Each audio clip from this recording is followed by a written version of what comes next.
اس وقت عمران خان صاحب کے اوپر ہے، اس میں کسی میں جواب نہیں دیتے اور کہتے ہیں مجھے استثنا دی جائے کیونکہ میری ٹانگ کے اوپر پلستر ہے. پھر تم کہتے ہو کہ جی باجوہ صاحب کہتے تھے کہ ان کو چھوڑ دیں اور ان کے اوپر کرپشن کے کیسز بناؤ، میں نے ان کو NRO دے دیا. وہ سپر کنگ تھے، تم سپر کرپٹ تھے،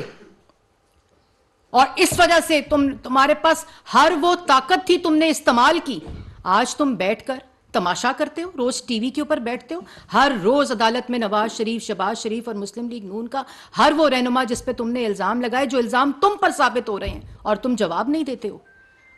اور باتیں تم بیٹھ کر روز روز کرتے ہو دوسروں پر.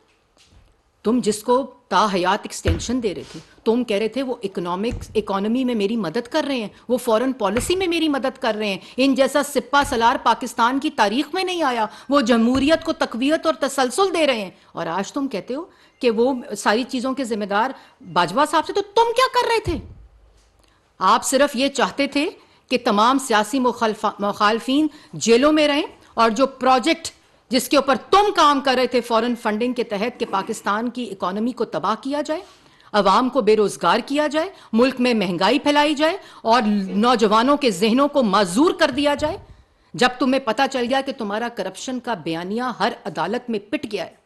آپ کو پتہ چل گیا کہ کسی قسم کا کوئی ثبوت تم ثابت نہیں کر سکے، وعدہ گواہ معاف بیانات لے کر جو وعدہ معاف گواہ بنائے، آج وہ گواہیاں دے رہے ہیں ہر عدالت کے اندر کہ کسی قسم کی کوئی کرپشن نہیں ہوئی تھی. تم نے لوگوں کے بچوں کو گرفتار کیا، تم نے لوگوں کی بہنوں کو گرفتار کیا، تم نے لوگوں کی بیٹیوں کو گرفتار کیا، اور کہتے ہو کہ تمہارے پہ پولیٹیکل وکٹمائزیشن ہو رہی ہے. تمہارے پہ پولیٹیکل وکٹمائزیشن زمان پاک کے بختر بند میں بیٹھ کر ٹانگ پہ پلستر ڈال کے یہ پولیٹیکل وکٹمائزیشن ہوتی ہے؟